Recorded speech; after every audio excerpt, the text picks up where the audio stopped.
BJP और उसके सहयोगियों को थोड़ा परेशान करने वाली है, लेकिन खास तौर पर बीजेपी को इसलिए क्योंकि पश्चिम बंगाल में जो बड़ा उलटफेर हुआ विधानसभा चुनावों के दौरान, अधिकारी ब्रदर्स को अपने साथ लेकर आ गए, अधिकारी परिवार को अपने साथ लेकर आ गए बीजेपी। बड़ा झटका लगा है। काथी, घाटल, तुम लोग, ये वो इलाका जो कि अधिकारी परिवार का मजबूत किला कहा जाता है, वो अब ढहता हुआ नजर आ रहा है। इस वक्त पश्चिम बंगाल की 42 सीटों का ये सीट वाइज आंकड़ा आपके सामने रख रही हूं।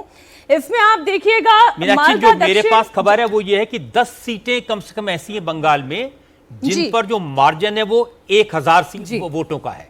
बहुत क्लोज फाइट है वहां। और यहाँ पे तुम लोग में तो 600 है, और यहाँ पर अभी मैं इलेक्शन कमीशन की साइट पर देख रही हूँ, कांथी में सिर्फ 1938 वोट जो हैं उनका मार्जिन चल रहा है। तो हाँ, तो कांथी में अभी बीजेपी आगे दिखाई दे रही है। आप कितनी सीट का मार्जिन बता रही हैं? 1938। लेकिन झटका है बीजेपी के लिए, इसमें कोई शक नहीं जी।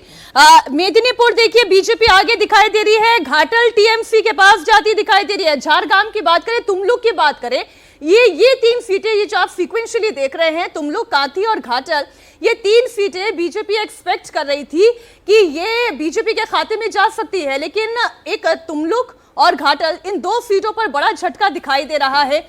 इधर बर्धमान पूर्व, बर्धमान दुर्गापुर, आसनसोल की बात कर ले, बोलपुर की बात कर ले, बीरभूम की बात कर ले, सीधे सीधे यहाँ पर टीएमसी आगे दिखाई दे रही है। हालांकि अभी मार्जिन कितना है इसके लिए थोड़ा सा इंतजार करना होगा।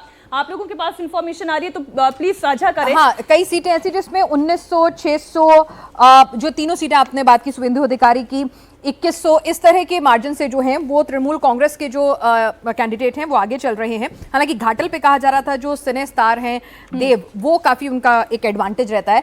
लेकिन पश्चिम बंगाल में रजत जी, अगर यही तस्वीर आगे नतीजों में कन्वर्ट हो जाती है तो CAA का मुद्दा जो था वो लग रहा है कि एक बड़ा पोलराइजेशन फैक्टर बन रहा है। देखिए, मोटी सी बात है, अगर ये फिगर्स रह जाती हैं तो ये साफ पता चलता है कि ममता बनर्जी पश्चिम बंगाल को बीजेपी से ज़्यादा बेहतर तरीके से जानती हैं।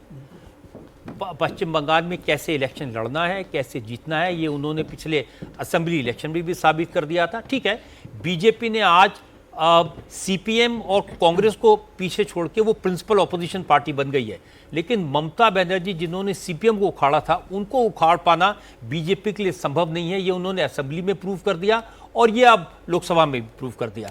और 2019 में जो बीजेपी ने बढ़त हासिल की थी वो ममता बनर्जी के झटका था जिसको उन्होंने करेक्ट किया है। ये भी सर बात है कि जो ममता बनर्जी, एक सवाल, 225 सीट के आसपास बीजेपी दिख रही है, आप क्या एक्सपेक्ट कर रहे हैं कि अगर यही आंकड़ा कंफर्म होता है तो फिर क्या नेक्स्ट शेप रहेगी? देखिए, सब कुछ तब सरकार बीजेपी के ना होने के बजाय एनडीए की होगी। बाकी सेटअप ये, वो बढ़त तो बनाई हुई है, 282 सीटें हैं। अब वो कोई 272 से कम हो जाए इसकी उम्मीद कम दिखती है। लेकिन जो भी है, इस स्थिति में बीजेपी एनडीए की सरकार बनेगी, उसमें तो कोई यही लीडरशिप। हाँ, लीडरशिप पर तो मुझे लगता है कोई शक नहीं है, कोई सवाल नहीं, क्योंकि ये जो 225 सीटें मिली हैं उसी लीडर के लिए मिली हैं। बिल्कुल सही बात। स्मृति ईरानी, मैं आपको अपडेट दे दूं, स्मृति ईरानी 29,400 वोट से पीछे हैं। गैप बढ़ता जा रहा है। उत्तर प्रदेश में तो ये एक तस्वीर दिखाई दे ही रही है साफ साफ। अभी रिकवर होना बहुत मुश्किल लग रहा है, मतलब इतना मार्जिन बन गया है। वोटर बन गई, वहां की घर भी बना लिया, लेकिन फिर भी अभी देखिए ये स्मृति ईरानी को आप इंडिविजुअल सीट को मत देखिए, ओवरऑल यूपी को देखिए। अगर ओवरऑल उत्तर प्रदेश में बीजेपी जीत रही होती और स्मृति हार जाती, तब आप उनके घर और दुकान की बात कर सकती थी। लेकिन अब तो ये बीजेपी को ओवरऑल जो लॉस है उत्तर प्रदेश में, उसका एक असर है।